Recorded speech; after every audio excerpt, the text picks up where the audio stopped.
Hello students, myself Rajeev Sharma. और जो अपना चैप्टर स्टार्ट हुआ है कल इलेक्ट्रोकेमिस्ट्री वैद्युत रसायन, उसका आज मैं एक नेक्स्ट टॉपिक लेने जा रहा हूँ जो काफ़ी इम्पोर्टेंट है, फैराडे लॉ। तो हेडिंग है Faraday's law of electrolysis. Hindi में कहते हैं विद्युत अपघटन के नियम।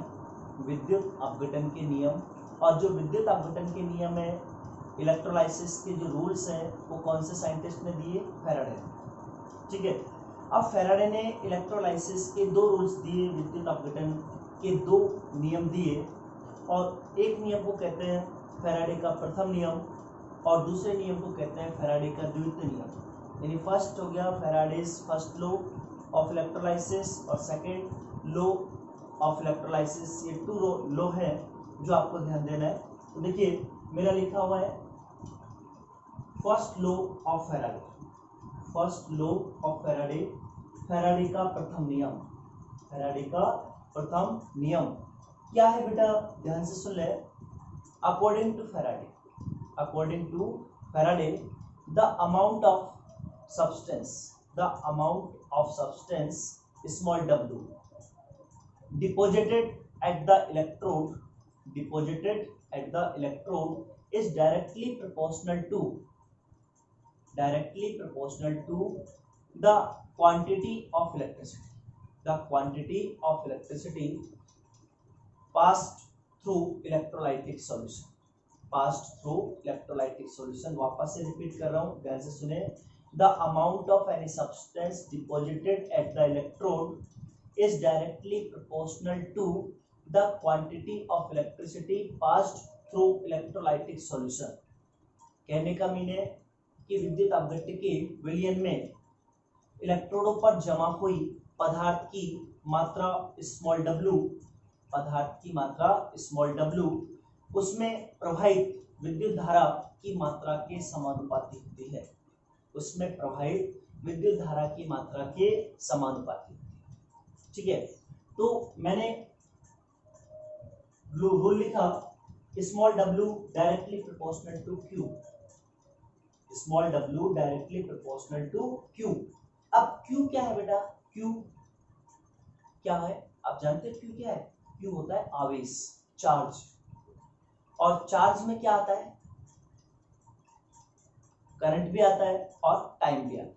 तो q इक्वल टू होता है it, q इक्वल टू क्या होता है? it। अब खाली हम i नहीं लिख सकते क्योंकि i के साथ टाइम भी होता है, कितना टाइम के लिए आपने करंट को, विद्युत धारा का प्रवाह कराया। इसलिए अपन I ना लिख के, W समानुपाती I ना लिख के हम क्या लिखते हैं? W directly proportional to Q, W समानुपाती Q। अब आपको पता है Q इक्वल टू क्या होता है? IT। तो अपन लिखेंगे W directly proportional to IT। Clear बच्चों? अब प्रोपोर्शनल का अगर साइन हटाएंगे तो कोई हम कांस्टेंट लेके आएंगे, और वो कांस्टेंट क्या है आपका? W बराबर ZIT। हमने कांस्टेंट लेके आए Z। तो Z क्या है? Electrochemical equivalent. Z is electrochemical equivalent, विद्युत रासायनिक तुल्यांक। तो Z क्या होगा आपका? विद्युत रासायनिक, विद्युत रासायनिक तुल्यांक। Z क्या हुआ? विद्युत रासायनिक तुल्यांक। और अब मैं कह रहा हूं if I equal to 1 ampere, I की वैल्यू कितनी ले लें? 1 एम्पियर, और t की वैल्यू कितनी लें? 1 सेकेंड। कहने का मीन है कि अगर आप इलेक्ट्रोलाइटिक सॉल्यूशन में 1 एम्पियर करंट को आप 1 सेकेंड तक पास करा रहे हैं, 1 एम्पियर करंट को 1 सेकेंड तक पास करा रहे हैं, तो जो इलेक्ट्रोड पर सब्सटेंस का डिपॉजिटेड अमाउंट है, उस कंडीशन में इलेक्ट्रोड पर जो सब्सटेंस का डिपॉजिटेड अमाउंट है वो इलेक्ट्रोकेमिकल इक्विवेलेंट के इक्वल होगा। इलेक्ट्रोकेमिकल इक्विवेलेंट के इक्वल होगा। क्यों होगा? क्योंकि I की वैल्यू 1 एम्पियर हो गई, T की वैल्यू 1 एम्पियर हो गई, तो उस कंडीशन में W बराबर Z हो गया। W इक्वल टू Z हुआ है नहीं? तो अपन कह सकते हैं ना कि जो इलेक्ट्रोडों पर सब्सटेंस डिपॉजिट हुआ है, ठीक है, कब? जब आप 1 एम्पियर करंट को पास करा रहे हैं 1 सेकेंड के लिए, उस कंडीशन में W किसके इक्वल होगा? Z के। और Z क्या होता है? Electrochemical equivalent. तो बेटा मैं ये कहने जा रहा हूँ कि इलेक्ट्रोकेमिकल इक्विवेलेंट को हिंदी में कहते हैं विद्युत रासायनिक तुल्यांक, विद्युत रासायनिक तुल्यांक। और मैं ये कह रहा हूँ कि यदि आपने विद्युत अपघट्य के विलयन में विद्युत धारा 1 एम्पियर प्रवाहित कराई, कितने समय के लिए कराई? 1 सेकंड के लिए। तो उस कंडीशन में अगर हम आई और टी की वैल्यू यहाँ रख दें जेड आई टी में, तो आई की वैल्यू 1 हो गई, टी की वैल्यू 1 हो गई, तो डब्ल्यू इक्वल टू क्या हो गया? जेड। तो इसकी अब जेड की डेफिनेशन क्या हो गई, जेड की परिभाषा क्या हो गई? तो बेटा जब विद्युत अपघट्य के विलयन में 1 एम्पियर धारा 1 सेकंड के लिए प्रवाहित कराई जाए तो इलेक्ट्रोड पर जमा हुई पदार्थ की मात्रा विद्युत रासायनिक तुल्यांक के बराबर होगी। जब विद्युत अपघट्य के विलयनों में से या विद्युत अपघट्य के विलयन में 1 एम्पियर धारा 1 सेकंड के लिए प्रवाहित कराई जाए तो इलेक्ट्रोड पर जमा हुई पदार्थ की मात्रा क्या कहलाती है? विद्युत रासायनिक तुल्यांक, क्योंकि दोनों की वैल्यू बराबर होगी। ये बेटा फर्स्ट लॉ है फैराडे का जो एग्जाम में आता है और सेकंड भी आता है। मैं पहले दोनों रूल्स करा रहा हूँ, उसके बाद मैं इनके ऊपर न्यूमेरिकल्स कराऊंगा। अब आगे जो सेकंड रूल की बात जो मैं करने जा रहा हूँ वो है second law of Faraday. Second law of Faraday, Faraday का द्वितीय नियम। फैराडे का द्वितीय नियम क्या है बेटा? ये द्वितीय नियम ध्यान से सुन ले। जब समान विद्युत धारा समान समय के लिए, समान विद्युत धारा समान समय के लिए दो भिन्न भिन्न विद्युत अपघट्यों के विलयन में से प्रवाहित कराई जाती है, दो विभिन्न विद्युत अपघट्यों के विलयन में से प्रवाहित कराई जाती है तो इलेक्ट्रोडों पर जमा हुई पदार्थ की मात्रा उन पदार्थों के रासायनिक तुल्यांकों के समानुपाती होती है, उन पदार्थों के रासायनिक तुल्यांकों के समानुपाती होती है। तो इंग्लिश में अगर इस रूल को अपन बोले, when same quantity of electricity is passed through different electrolytic solution for same time, then deposited amount of substance at the electrodes is directly proportional to its chemical equivalent। यानी इलेक्ट्रोडों पर जो deposited amount है वो उन substance के chemical equivalent के directly proportional होगा। तो रूल क्या हो गया? W directly proportional to E। W क्या है यहाँ पर? यहाँ दोनों रूल्स में W क्या है? Deposited amount of substance at the electrode क्या है? W। और E क्या है? Chemical equivalent. E क्या है बच्चों? Chemical equivalent. तो ये मैंने सेकंड लॉ लिख दिया। अब from first law of Faraday, यानी फैराडे के प्रथम नियम से हम क्या लिख सकते हैं? W1 equals to Z1 into Q। W1 equals to Z1 into Q, यानी W1 बराबर Z1 इंटू Q लिख सकते हैं ना? क्यों? किसके लिए लिखा है? पहले विद्युत अपघट्य के विलयन के लिए, पहले विद्युत अपघट्य के विलयन के लिए, और दूसरे विद्युत अपघट्य के विलयन के लिए W2 बराबर Z2 इंटू Q, W2 बराबर Z2 इंटू Q।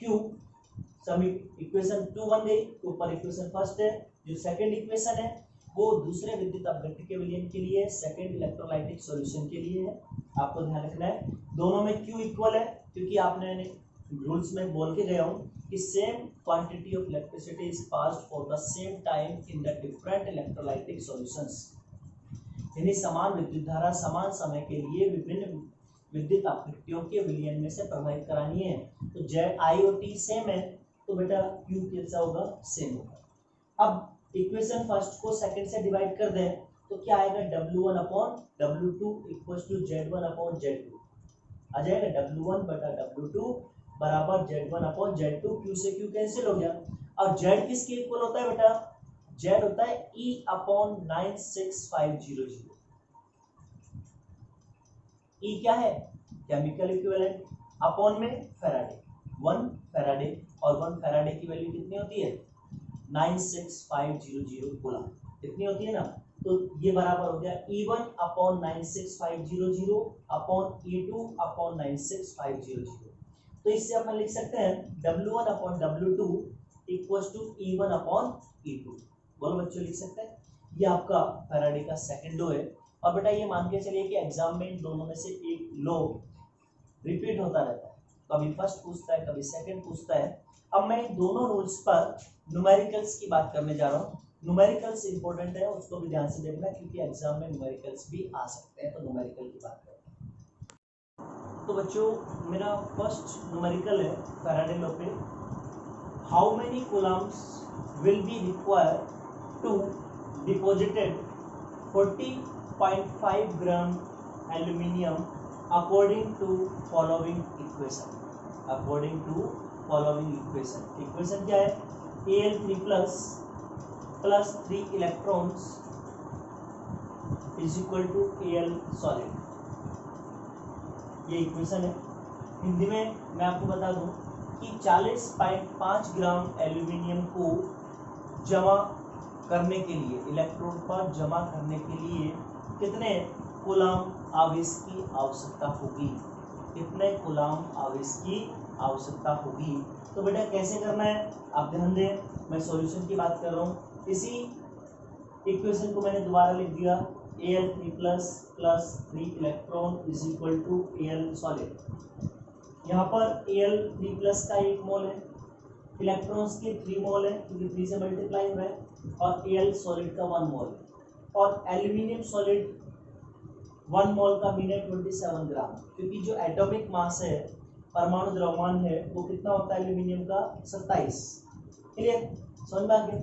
27 ग्राम को डिपॉजिट करने के लिए इलेक्ट्रोड पर अगर आप 27 ग्राम को डिपॉजिट करते हैं तो आपको 3 मोल इलेक्ट्रॉन्स की रिक्वायरमेंट होगी, और आपको ध्यान रखना है 1 मोल इलेक्ट्रॉन्स 1 फैराडे के इक्वल होता है, और 1 फैराडे कितने के इक्वल, 96,500 कूलम।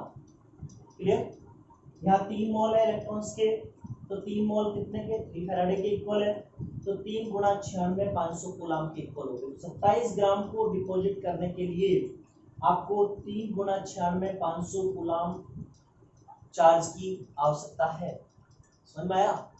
आपको करना कितने ग्राम है डिपॉजिट, 40.5 ग्राम एल्यूमिनियम इलेक्ट्रोड पर डिपॉजिट करना है। तो देखिए क्वांटिटी of charge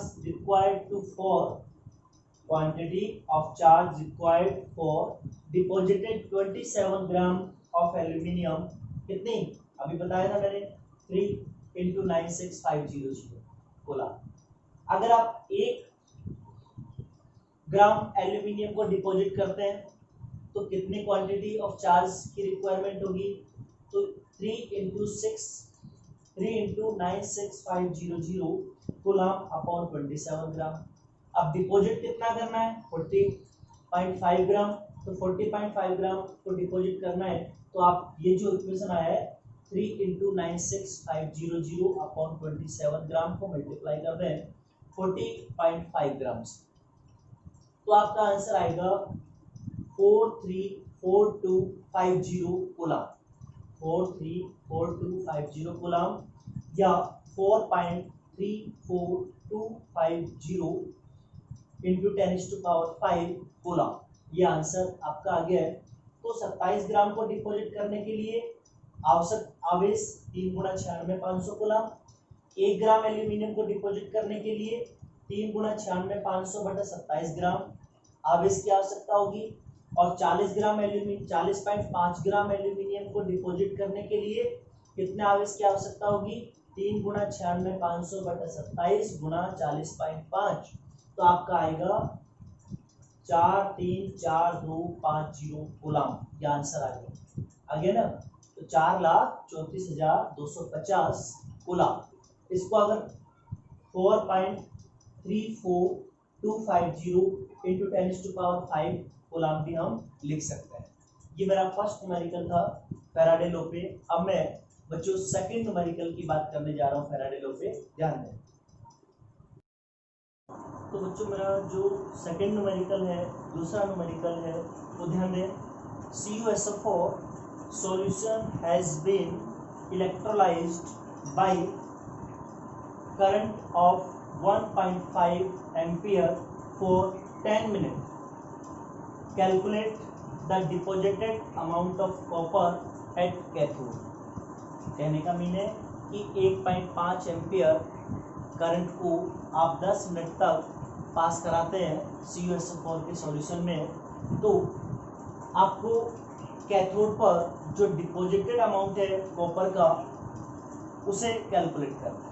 हिंदी में सुन लें कि CuSO4 का एक विलयन है जिसका विद्युत अपघटन कराया जाता है और इसके लिए 1.5 एम्पियर धारा को 10 मिनट तक प्रवाहित कराते हैं तो आपको कैथोड पर जमा हुए कॉपर की मात्रा का आकलन करना है कि गणना करनी है। ठीक है, तो बेटा रिएक्शन क्या होगी, Cu2 प्लस जब 2 इलेक्ट्रॉन को गेन करेंगे ग्रहण करेंगे तो कॉपर सॉलिड का फॉर्मेशन होगा। तो Cu2 प्लस के कितने मोल है, 1 मोल, 2 इलेक्ट्रॉन यानी 2 मोल इलेक्ट्रॉन हो गए और Cu सॉलिड 1 मोल है और 1 मोल कॉपर का जो मोलर मास है, मोलर द्रव्यमान है वो 63.5 ग्राम होता है। कितना होता है, 63.5 ग्राम। और 2F का मीन जानते हैं, 2 फैराडे का मीन 2 गुना 96,500 कूलम, ये होता है। अब सवाल ये कह रहा है कि आपने करंट कितना पास किया, 1.5 एम्पियर, कितने समय के लिए किया, 10 मिनट के लिए। तो आप चार्ज निकालिए, Q बराबर क्या होता है, IT। तो Q equals to I2, IT हो गया, I कितना है 1.5, T कितना है 10 मिनट, उसको सेकंड में कन्वर्ट करो तो 60 से मल्टीप्लाई कर दें तो 1.5 इंटू 10 इंटू 60, तो आपका जो टोटल चार्ज है वो कितना, 900 कूलम, 900 कूलम। तो आपको ये बताना है कि 900 कूलम चार्ज को जब हम पास करते हैं, समझ में आया, तो कितना कॉपर डिपॉजिट होगा कैथोड पर। तो देखिए कॉपर डिपॉजिटेड बाय 2 फैराडे यानी 2 इंटू 96500 कूलम, तो 2 फैराडे है, कितना डिपॉजिट होगा 2 फैराडे से, 63.5 ग्राम लिखा हुआ है। Copper deposited bye 1 coulomb, 1 coulomb से 1 कितना डिपॉजिटेड होगा, देखिए 63.5 ग्राम अपॉन इससे डिवाइड कर दो 2 इंटू 96500 कूलम। और कितना चार्ज पास कर रहे हैं, कितना चार्ज है टोटल अपने पास, 900 कूलम। तो copper deposited bye 900 coulomb is 63.5 upon 2 into 96,500 coulomb into 900 coulomb. तो आप इसको सोल्व करेंगे तो आंसर आएगा 0.29 ग्राम। कितना आएगा, 0.29 ग्राम। हिंदी में देख लें कि यदि आप 2 फैराडे 2 गुणा 96,500 कूलम आप आवेश प्रवाहित कराते हैं तो कॉपर कितना जमा होता है, 63.5 ग्राम। 1 कूलम चार्ज को प्रवाहित कराएंगे तो कॉपर कितना जमा होगा, 63.5 बटा 2 गुणा 96,500 कूलम। और जब आप 900 कूलम चार्ज प्रवाहित कराएंगे तो कितना जमा होगा, 63.5 बटा 2 गुणा 96,500 गुणा 900 कूलम। तो आंसर आएगा 0.29 ग्राम कॉपर कैथोड पर जमा हो जाएगा। ये आपका सेकंड न्यूमेरिकल है। अब मैं थर्ड न्यूमेरिकल के बारे में बात करता हूँ, ठीक है मेरा बेटा। थर्ड न्यूमेरिकल जो फैराडे लॉ पे है वो आप ध्यान से देखें बोर्ड पे। How much electricity in term of Faraday is required to produce first 20 gram of calcium from molten CaCl2 and second 40 gram of aluminium from molten Al2O3। Hindi में सुन लें कि आपको कितने आवेश की आवश्यकता होगी निम्न को उत्पन्न करने के लिए। 20 ग्राम कैल्शियम को उत्पन्न करना है गलित CaCl2 से और 40 ग्राम एल्यूमिनियम को उत्पन्न करना है गलित Al2O3 से। ये मेरा क्वेश्चन है। तो बेटा ध्यान दें, फर्स्ट पार्ट इधर किया हुआ है, सेकंड पार्ट मैंने उस साइड ही किया हुआ है। पहले मैं फर्स्ट पार्ट को आपको समझा देता हूँ। First 20 gram of calcium from molten CaCl2। तो CaCl2 में Ca2 प्लस है, तो Ca2 प्लस अगर 2 इलेक्ट्रॉन को गेन करे, 2 इलेक्ट्रॉन को ग्रहण कर ले तो कैल्शियम सॉलिड बन जाएगा, बन गया। ये 1 मोल है, ये 2 मोल है और ये 1 मोल है। 2 मोल इलेक्ट्रॉन का मीन क्या होता है, 2 फैराडे, और 1 मोल कैल्शियम का वेट होता है 40 ग्राम। तो बेटा 40 ग्राम को प्रोड्यूस करने के लिए कितने फैराडे की रिक्वायरमेंट है, 2। तो 1 को अब कॉमन सेंस की बात है, 20 को करने के लिए कितने की होगी, 1 की। तो 40 ग्राम कैल्शियम डिपॉजिटेड बाय 2 फैराडे। तो 40 ग्राम कैल्शियम जमा होता है इलेक्ट्रोड पर किसके द्वारा, 2 फैराडे के द्वारा। 1 ग्राम कैल्शियम कितने फैराडे के द्वारा जमा होगा, 2 फैराडे अपॉन 40 ग्राम। और 20 ग्राम कैल्शियम कितने फैराडे से जमा होगा, 2 फैराडे अपॉन 40 इंटू 20 से मल्टीप्लाई कर दो, तो आपका 1 फैराडे आंसर आ गया। कितना आ गया, 1 फैराडे। तो ये फर्स्ट पार्ट समझ में आ गया। बिल्कुल सिमिलर सेकंड पार्ट हो रहा है। Al2O3 से आपको 40 ग्राम एल्यूमिनियम को डिपॉजिट करना है, प्रोड्यूस करना है। तो बेटा एक इक्वेशन बनाइए, Al2O3 में Al3 प्लस है, तो Al3 प्लस अगर 3 इलेक्ट्रॉन्स को गेन करे तो बनेगा एल्यूमिनियम सॉलिड, बनेगा ना। तो 3 मोल एल्यूमिनियम, Al3 प्लस का 1 मोल, 3 इलेक्ट्रॉन यानी 3 मोल, और एल्यूमिनियम सॉलिड 1 मोल है। 1 मोल एल्यूमिनियम सॉलिड का मीन 27 ग्राम, और 3 मोल इलेक्ट्रॉन का मीन 3 फैराडे। कितने फैराडे, 3 फैराडे। तो 27 gram deposited, 27 gram aluminium deposited by 3 Faraday, यानी 27 ग्राम कितने फैराडे से जमा हो रहा है, 3 फैराडे से। तो 1 ग्राम कितने फैराडे से जमा होगा, 3 फैराडे बटा 27 ग्राम। और 40 ग्राम यानी 40 ग्राम एल्यूमिनियम कितने फैराडे से डिपॉजिट होगा, कितने फैराडे से जमा होगा, 3 फैराडे बटा 27 गुना 40, 40 से मल्टीप्लाई कर दो, तो आपका फैराडे में आंसर आएगा 4.44 फैराडे। ये मेरा थर्ड न्यूमेरिकल था बच्चों। अब मैं इसके बाद एक न्यूमेरिकल और ले रहा हूँ फैराडे के लॉ पे, तो आपको सारे कंसेप्ट क्लियर हो जाएंगे। तो मेरा नेक्स्ट न्यूमेरिकल देखिए। तो बेटा मेरा फोर्थ न्यूमेरिकल जो फैराडे लॉ पे है वो है, how many coulombs are required for the following oxidations, यानी निम्न ऑक्सीकरण के लिए कितने कूलम की आवश्यकता होगी, कितने कूलम की आवश्यकता होगी, कितने आवेश की आवश्यकता होगी, ये भी कह सकते हैं। तो देखिए फर्स्ट है 1 mole of H2O to O2, 1 mole H2O से O2 प्राप्त करना है, तो कितने कूलम आवेश की आवश्यकता होगी। 1 mole of FeO to Fe2O3, 1 mole FeO से Fe2O3 ऑब्टेन करना है, तो कितने कूलम आवेश की आवश्यकता होगी। ठीक है बच्चों, तो ध्यान दें, 1 मोल H2O ऑक्सीडाइज्ड इन O2S, यानी 1 मोल H2O का ऑक्सीडेशन, ऑक्सीकरण किस प्रकार से होता है, H2O 2H plus plus half O2 plus 2 electron. तो 1 मोल H2O लिया तो आपको एक ऑक्सीजन एटम ऑब्टेन हो गया, हाफ O2 लिखा हुआ है। इसके लिए कितने इलेक्ट्रॉन्स की रिक्वायरमेंट है, 2 इलेक्ट्रॉन्स, यानी 2 इलेक्ट्रॉन का मीन यहाँ पे कितना लिखता हूँ मैं, 2 मोल, और 2 मोल का मीन क्या होता है, 2 फैराडे। 2 मोल इलेक्ट्रॉन का मीन क्या होता है, 2 फैराडे।